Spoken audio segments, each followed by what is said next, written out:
I've never been to the Netherlands in this type of event before. I have travelled here as a tourist many years ago and had a wonderful time. But it's great to be back for the fair, representing the Lord of the Rings people. I've been thinking. I was flying from America today, thinking, I wonder what the Elf Fantasy Fair has in store for me. I had heard that it's a wonderful event, and so when I was invited to come, I said yes, I want to, because people had said it was wonderful. What I think is going to happen is that there will be thousands of people here in a very festive mood, perhaps dressed up in fancy clothes and meeting each other and laughing, and speakers and musicians. I don't know, I just got the feeling that it feels like a medieval fair of some description that will last for 2 or 3 days, and everyone will have a wonderful time and probably party well into the night. That's what I think will happen, but I don't know.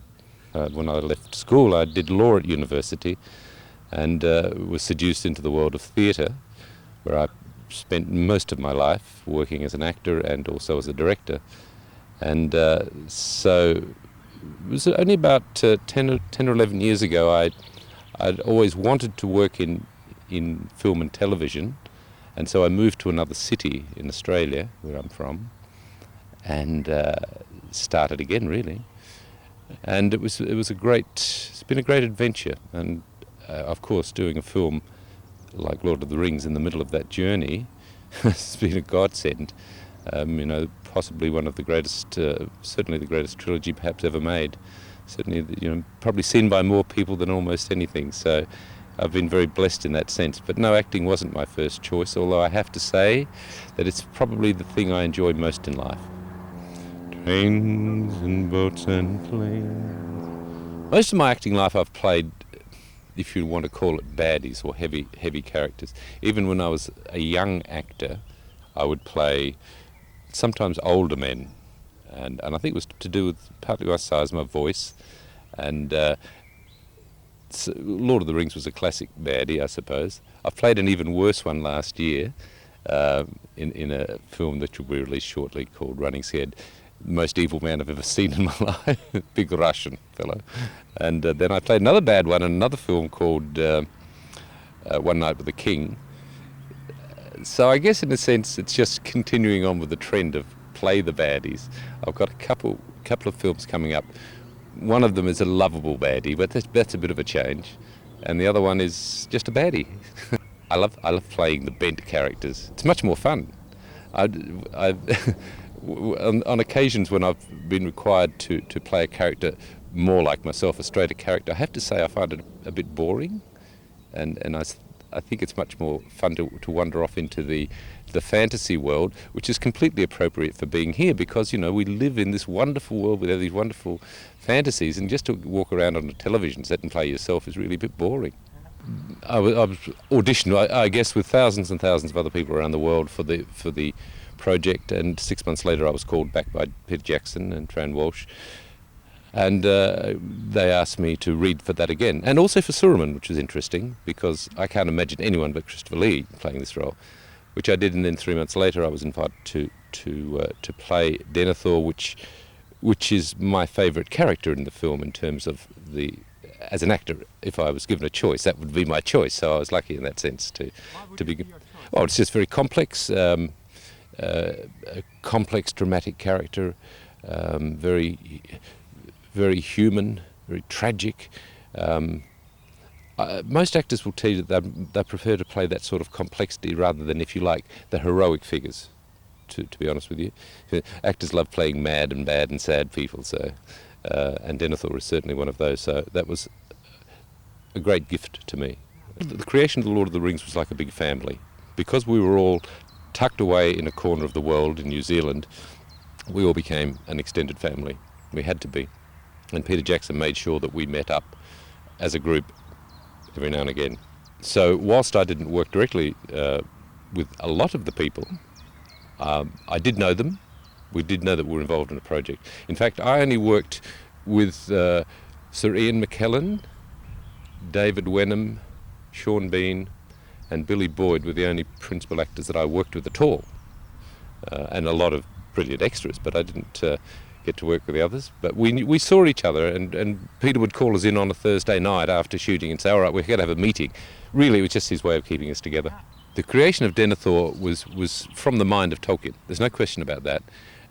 He created two major characters in his story, who were, if you like, the leftovers of the old regime. Theoden, Denethor, the old rulers of the old world who couldn't survive and were basically killed off. And he made them complex, not bad men, just very complex old world leaders. I knew this, I researched that. But this is classic of a lot of us, you know. How do we deal with power? How do we deal with stress?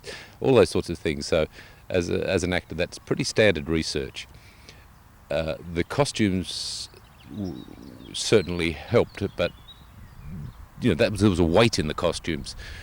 In terms of, I was always had free rein to talk to Philippa Boyens, the writer, and if I had a question or a suggestion, I had access to it and did so on occasions. And the first meeting I had when I got to New Zealand was with the writer, and she said, "What do you feel? What do you want to change? Do you think?" And it was a great meeting, and I did have things that I wanted to talk about. So I had an input into the detail of the character. So when it came to the look of the character, Peter King had created the most beautiful wig. He's a genius. And so that was already in the mind of the wig that you saw, beautifully crafted. And we talked about whether to wear a beard or not, and decided not to. We tested with a beard, and I didn't want to, because the face mask is the actor's tool. So and Peter Jackson agreed. There was almost no makeup. We didn't use makeup. I would have a couple of days growth on in some scenes, and basically just a sort of a shading of lightness. But we didn't use makeup per se, but so much of it is to do with the face mask, what you do with your attitude, what comes from inside. And so there wasn't a lot of makeup. The creation, in terms of when I would go in of a morning and sit in the chair with Frankie, the wonderful girl that did my hair and makeup, over perhaps a period of 40 minutes, I know that I would disappear into Denethor. You know, I'd start off chatting away and then bye-bye now, and I'd sort of stay there until the wig came off. It was unusual in the sense that normally on film sets you'd chat to each other and so forth, to other people, and I didn't with Denethor. I kept to myself a lot.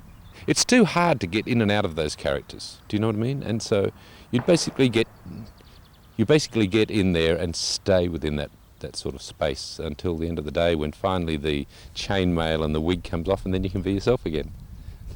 Most people don't recognise me without the long hair, but sometimes little children will approach me very tentatively with their parents hiding behind, and the mother or father say, "She's too scared to talk to you," and because they may have seen the character. But also not only children, you know, sometimes girls will walk up and say, "Oh, I'm really scared to talk to you."